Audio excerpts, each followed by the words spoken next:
So yeah, this time I'm writing a script. Mainly because I realized that this is a better way since I can barely do anything without a script. Like, have you seen the previous ones? So here I am, as I cut corners on the left or up the center.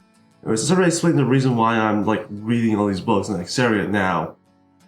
One day I realized I didn't read any books, so I decided to read some books. And I thought, how can I make content from this? That's why I realized I could do something like a review. So that's what I'm doing. And since I'm writing a script, I'm writing these 5 chapters. As you can see below, I added them. Hopefully, so you can just move around. There are 5 chapters: the introduction, the no spoiler section, the light spoiler section, the heavy spoiler section, and final smart class if you should read it. So now that I've got that out of the way, let's talk about The Gifted, Talented, and Me.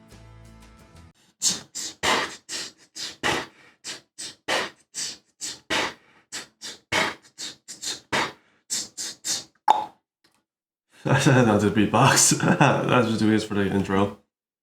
When I say intro, I talk a bit about the author, William Sketchville.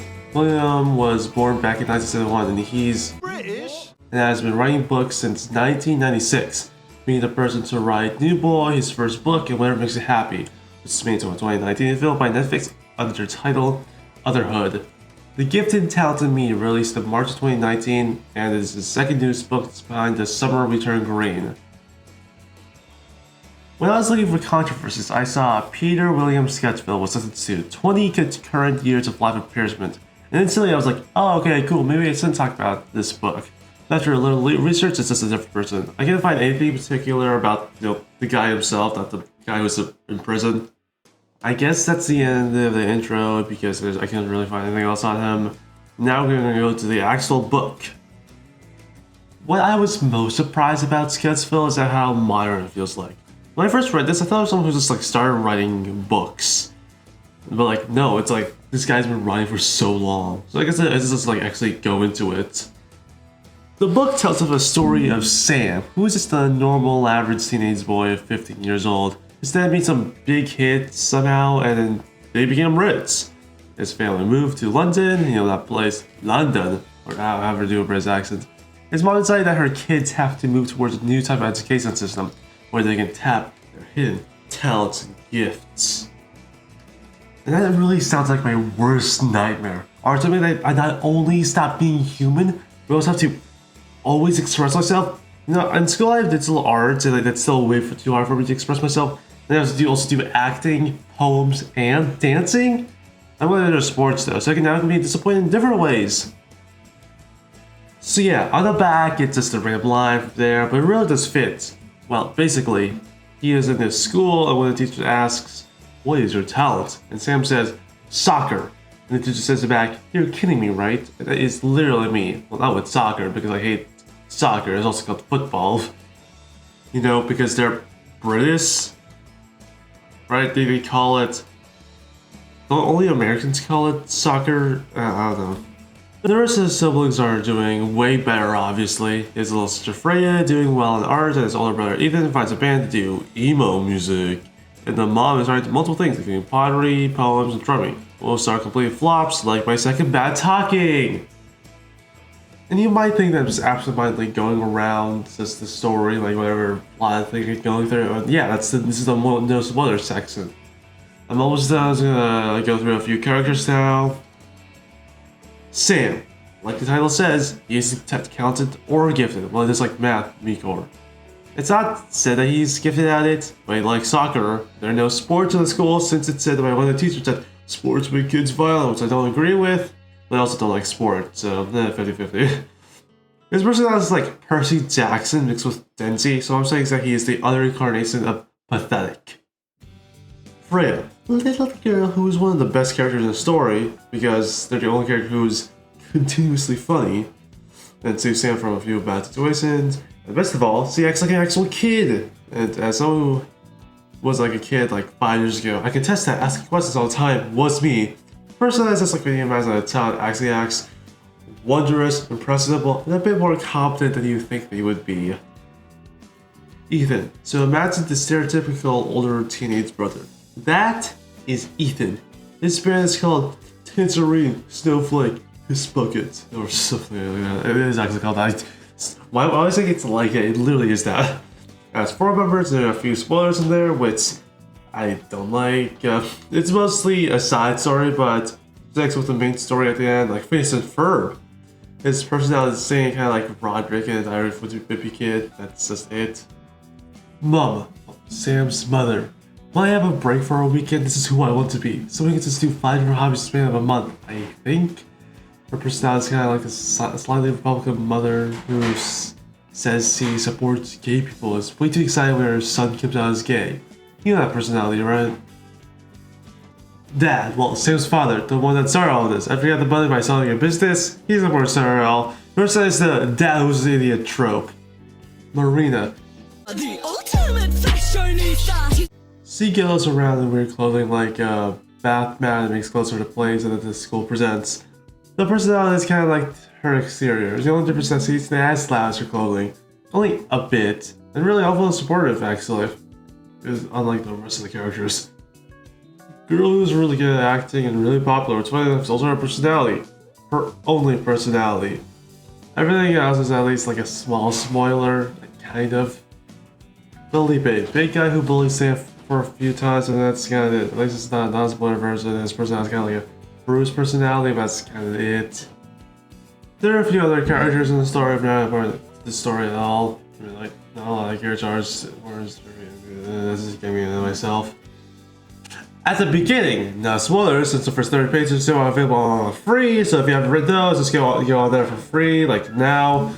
Where they go to London, the insistence from the parents feels a bit unnatural, but it's fine. This is the beginning of the book, and the rest of the book has no natural dialogue. That's another good thing about it. It's also really funny, especially in the first half. Not in the second half is bad. The second half focuses more on drama and the comedy, but I was taking a full belly laugh on a few parts, which is kind of awkward since I was on a plane when I read most of it. But anyways, I'll actually be talking about the plot now, so if you want a truly spoiler-free experience, stop the video and read the book. If I was to go to the library, that's where I have it at least, or I had it since I thought it was recording. I don't have it anymore because it was overdue, but yeah, let's go to the next chapter. So here we are, now I can actually talk a bit about the plot. So as I said, he goes to this prestigious school where creative is taught. I know it sounds like a dream to some people. For me, that sounds like a nightmare, but I already said that, so let's just move on. After a few antics of him getting embarrassed and one of the best chapter names, well, 2 actually, he goes home and some other things happen, like Ethan starts a band and Fred being the best character. He goes to a school and describes Jennifer as the only popular girl who doesn't know it, stereotypes everyone until he finds another soccer player kid who also likes soccer. He describes it as people who are dying of thirst in the desert sometimes see rods of an oasis they think will save their life. And at first, I didn't believe he could be real, which sounds like some yaoi stuff Myra would like 2 years ago. And the rest of the chapter is no different. They play soccer for a bit and learn his name is Jake. I was always able to give my characters and sort of know whenever having a meltdown. And when they're leaving, Sam is pleading in his mind to come back in all caps. And if you thought this Skate Infinity-esque relationship would go anywhere, nope, Jake leaves before you can do anything to the story. So yeah, -1 point for wasting my time. Meanwhile, back at home, the mom is using all of her free time to just do nothing instead of doing pottery, painting, etc. One day, Sam sees that she has a blog, reads it, sees that while his mom is praising his siblings, she calls Sam straightforward, which bugs him a lot, and yeah, it would bug me too.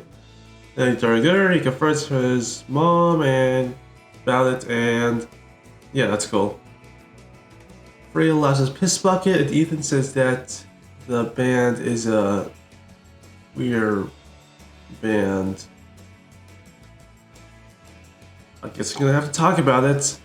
So yeah, this is a slightly bigger spoiler than most of this section, but I don't think this counts as a big spoiler. So skip to if you don't want to hear it.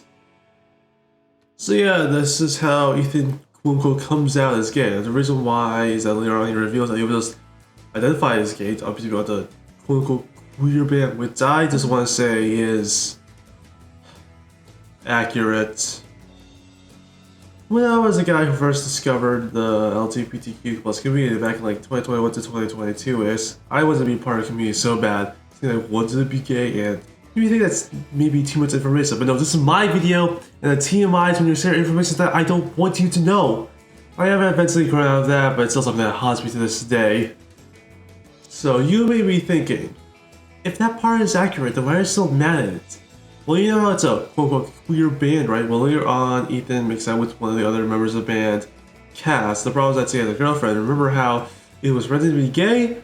Well, I guess not anymore. It's gonna imply that Cass is a lesbian, even though Ethan says that she said that gender is a social construct, but no, sex is a social construct. Also, I've been trying to figure out that video for so long, but whenever I search gender is a social construct, sex is, I just get the far right stuff, which is not correct. I think it was made by a trans guy, so if you can help me find that video, that'll be a huge help. Thanks. But anyways, Cass says that's no big deal, and her girlfriend accepts that, and later on it happens again. And that time, her girlfriend leaves the band, and I don't know what specifically is wrong with that, but it makes me feel icky through the whole time. It's not in the sense that like, this work is so real, like how some straight people want to be part of the LGBTQ plus community by pretending to expressing them. They want to be gay. It's icky like transphobia in the early 90s spoof movies. I just don't like that part. It will definitely leave a sour expression in my mouth. Let's just ignore that and move on for now. Keyword for now. Next chapter, he starts to guess about Jennifer. I mean Sam, of course. It sounds kind of weird since this is a few chapters ago. He's just talking about Jennifer like he was another person instead of like, you know, his crush. But I've done that before, so yeah, okay. Like in real life, not in a story because I made one story. Wink, wink. He goes to drama where Jennifer is, and they get paired together for an improv scene by Mr. Duerve, or however you pronounce it. There are a few funny moments, including the fact that they have to act out as a couple where the husband is found out cheating, which is ironic. Well, kind of. I think it's like funny for later on. Apparently, Sam is such a boy failure that he's being overly shy and enhances his performance, and Caesar praises him, so I could get that. And obviously Jennifer is also good, but Caesar doesn't know it, which is not accurate at all. And then Jake makes fun of them for being embarrassed. He leaves school and sees Ethan with his friends, and then some "who are yous" in there. Then he goes home, messes with his mom pottery and stuff. C calls him so male. Sam is so mad he decides to cyber stalk his mother by looking at her blog. He finds that C's gonna do a technique called love bombing, that thing that gaslighters do, but well, no, but anything. He's just gaslighting. But Sam gaslights her back by pretending he's having the worst time, and he's so stressed and saying stuff like, "The only thing that will cheer me up is ice cream and junk food," and he swaps out all of that, which is accurate, but still, dick move, right? So he goes back to school, Jake leaves, and says that Sam has no friends, and doesn't show up again. Once again, dick move. And to make it worse, or better since he deserves it, it's called out for pushing the love bombing act when playing Call of Duty. I'm not joking. Then he gets in a fight with Felipe because he thinks correctly that Sam likes Jennifer, but he counters it by being gay. You know, he has to actually argue with Felipe, who is a bit, I don't want to say dumb, but that and racist are the same thing as how a rectangle is a square, or what's the other way around, I don't remember. So the kids around start chanting, but instead Freya punches Felipe and leaves with Sam, and I was a bit confused here too as well, because I thought they were inside the school, or as I was imagining them being inside the school, but they're, I think, actually at the courtyard.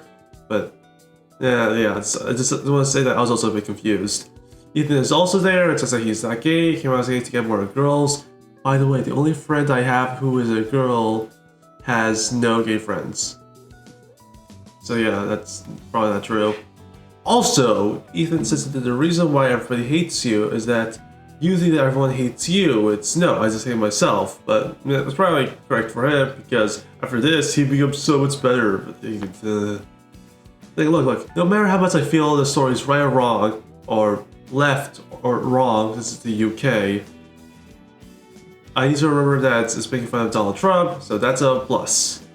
Mom goes into nuclear repossessing, I mean, Sam creating, and even Sam lying about Sam getting to acting, which, kind of convinced me. This mom reveals that she has a friend named Francine, who is an actor, and has a daughter who is talented at acting named Jennifer. Whoa. That's confirmed that Jennifer will be at the house, and Sam panics. And yeah, I was going through the whole book, but that's kind of the point. I go through the book, make comments about it, what do you think it's going to be? Also, I put a general synopsis earlier, so let's go read that. But it's saying so, like, some of this rapid fire through some things since by now was where the funny stops and gets to more story-like elements. Not enough to be heavy spoiler stuff, but just like a few plot points. Jennifer comes in, sits down, Sam debates himself, Miko eats a lot of cookies, Miko tries to get Jennifer's phone number, epic fail. Talks about his improvisation and ropes in Jennifer into a lie. Basically, he's now confirmed to try out for the play and debates himself again, but now it's optimistic brain, pessimistic brain, and Dick, who is the boss. Also, modern romance. Yeah, that entire modern sentence, which is not grammatical inaccuracy, it's just me being passionate, is funny. Yet this is pretends to be monkey to embarrass Felipe. It's a part as a role that's basically, look how ugly this guy is. Or at least that's what I gathered. He has like a cool moment at like one point, but Freya tells a story that because of a song for Ethan's band, I've already said the Q word too much, so I am not saying that again. And Sam said to support a comment under his mom's blog. That's what I like about the concept of Sam's character. He's extremely flawed, gets a boner on a girl who was his age, was mean to his family, but deep down he is just adorable and tries to help people. Keyword, the concept. So Jennifer sees Sam as a friend scream, which is kinda accurate, I think. Marina makes her first real appearance. After a bit of back and forth, it's funny. Sam's dad almost dies from a stool, and Sam doesn't know where to put his hand when rehearsing. He's not groping anyone, okay? It's not like Spy Hard 3. And Mr. Dunuve says that he's not trying hard enough, which, yeah, except where all the stuff that I said was icky happens, by the way. And then chapter of that is Sam hating Felipe, and that's the end of this chapter, which I mean by the end of this chapter, I mean the end of this chapter in this video essay. The rest of it I would consider a big spoiler, so yeah, this is around the point where I would recommend that you skip to final remarks if you haven't read the book. The mom makes a poem about menopause. It's the only other thing that isn't plot relevant after this. That takes up a lot of time. So yeah, it's funny, but one thing I noticed that I started not to laugh as much in the second half. There were still jokes, but never really that was photo worthy. I focused more on the plot. I think you can focus on both, but it does a good job on plot after, at least on like a conceptual level. Like, it doesn't like pop out when it's being bad. But I'll get to that later. So yeah, I'm doing that now. So first of all, Felipe and Jennifer dated multiple times, broke up multiple times, and during acting where he got roles, the main love interests are now dating again. Also, I want to say that Sam's mom took a drumming and it's actually kind of good. Oh wow, so I was like, well, I think this is gonna be a big spoiler. It's part of the story. It's where the big stuff happens. I don't remember why I put that there, but it's there now, so I'm reading it. I just ignore it, but I just don't, so I don't know why. That's project screenshot of it. I think a screenshot of it now. And boom, screenshotted. I didn't even record that part. I'll just leave it in because I think it's funny.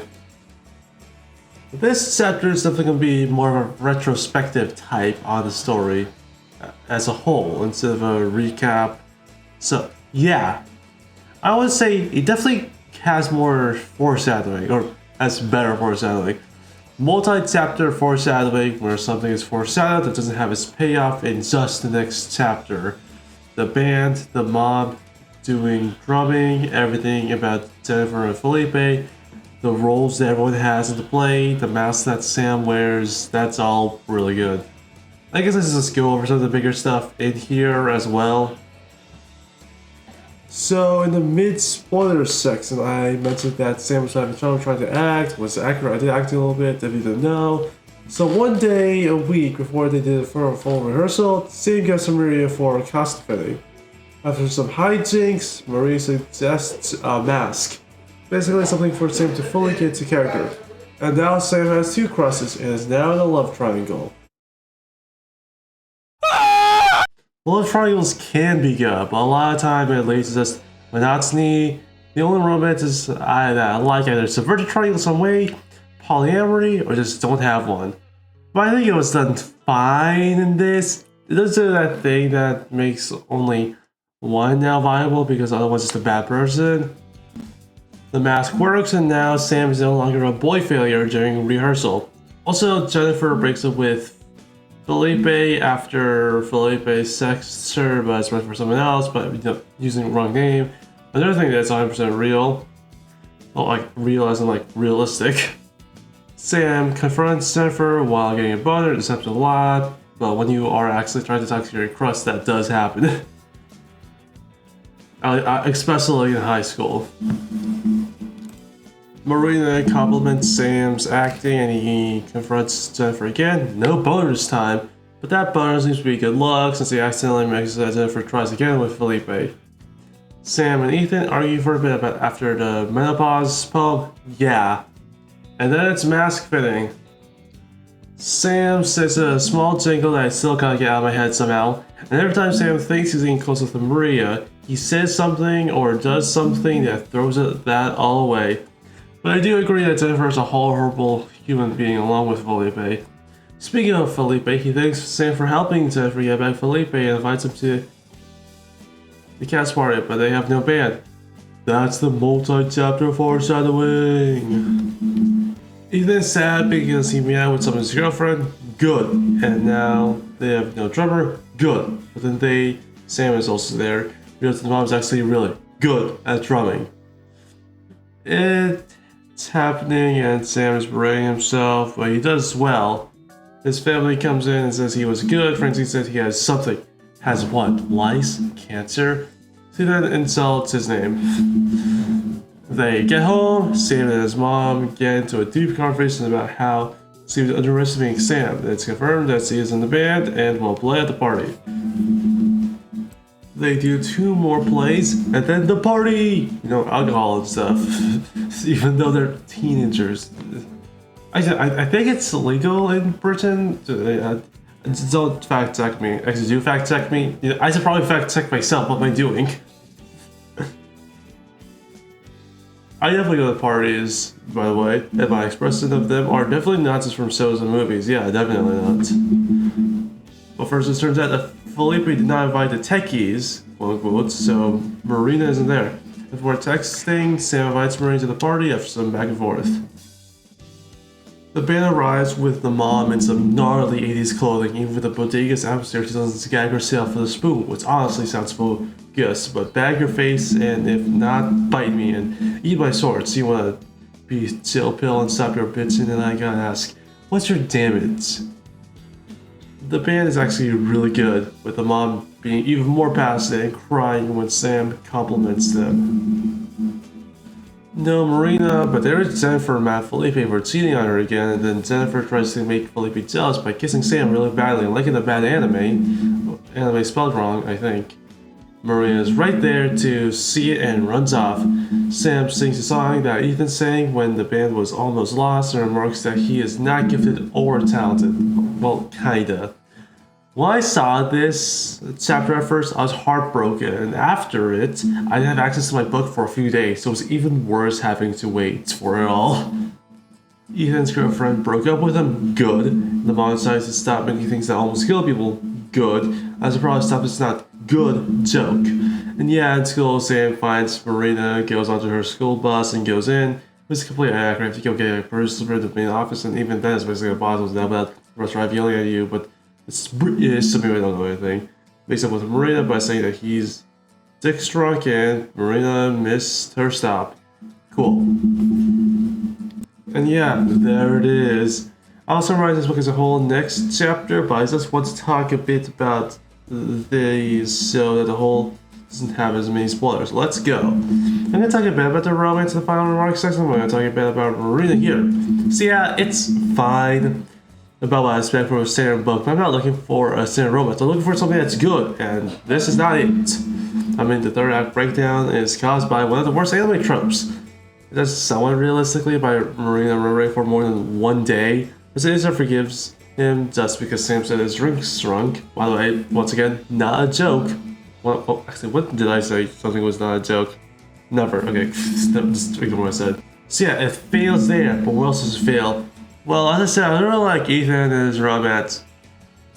That was because I forgot he got dumped, and that makes it all better. He got what he deserved! The whole actual subplot of the acting is fine. It would be awful if it was the main thing, but obviously the romance is the main thing. Everyone gets a mask because it's a breed, and it does goes over one of his lines and that's it.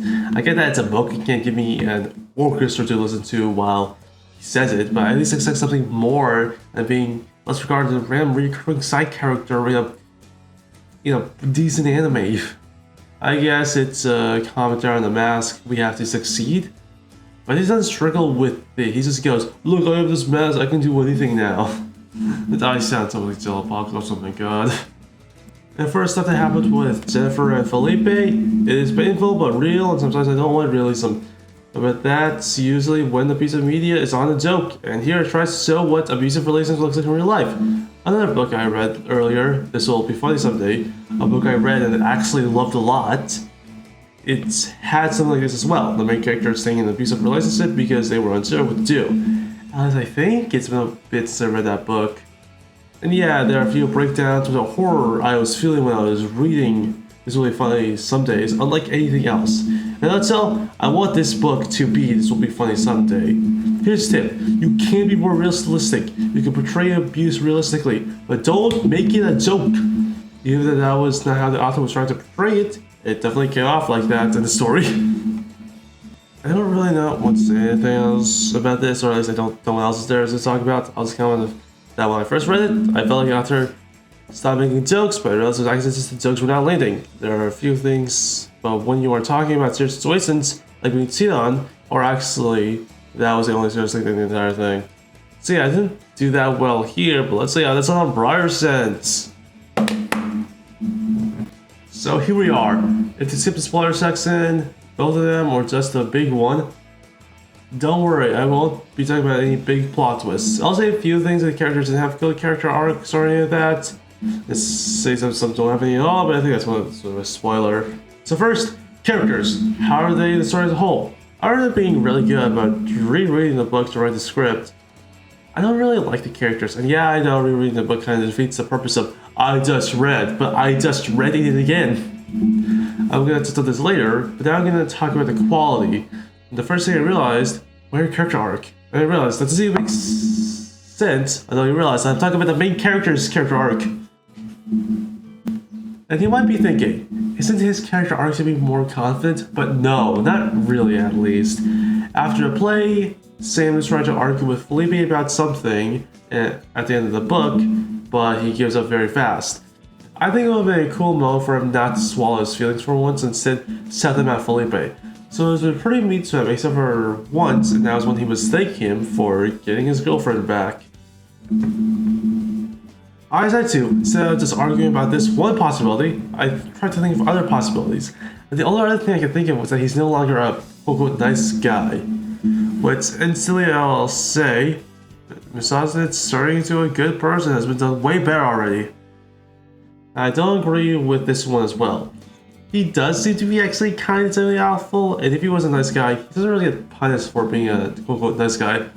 I would say what he learned was trying to be more genuine, but he doesn't really have a character arc around that. And there's one scene where he gets punished for doing that, quote-unquote dick move I meant earlier, but that's just once. And if I'm wrong, say what Sam's character arc is in the comments below, because I don't know. So yeah, a bit more on the left side plot, which is really the main plot because we don't see him struggle at all. And the acting is just a branch of the romance plot, really. Look, I like a good romance. Kaguya-sama Loves War is still easily my top 3 pieces of media of all time. But the key with Kaguya-sama is that it focuses on other characters. It gives them character arcs as well. That's why people love Yui Sagami, and he is still one of my favorite characters of all time. So does this book do that? No. I would say the only other character, because I do believe that Sam does have a character arc, but I can't figure out what it is, so I can't really rank it, is the mom. And her character arc is that I should not be creative? Look, if that's supposed to be a tone shift and be a bad ending, then fine. But does it go all the way with the bad ending? Let's put a pin on that for later instead of just goes over how every other character in it does not have a character arc at all. It could be that it's quote-unquote realistic and so that people don't change without a lot of effort. Which my little opponent did better, but to that I say let's unpin the thing I put up before. So let's say that this story is going for something like Madoka Magica or like any other anime with drastic tone change. And I'll say I haven't personally watched Madoka Magica yet, But I do know the basics. Magical anime, and then everyone dies. Stark contrast, right? So the gifted and talented me does the same thing, right? Well, no. It already has the elements of realism in the beginning, and then the second act is realistic as well. It really deviates from the realism. Probably the closest the tone change is at the end, where Sam gets a good ending, and I think it's with Maria. But that's the wrong way. The story's realism is the exact point, but it's real enough that focuses you to pay attention, but it's still fiction, and you can tell that it's unrealistic.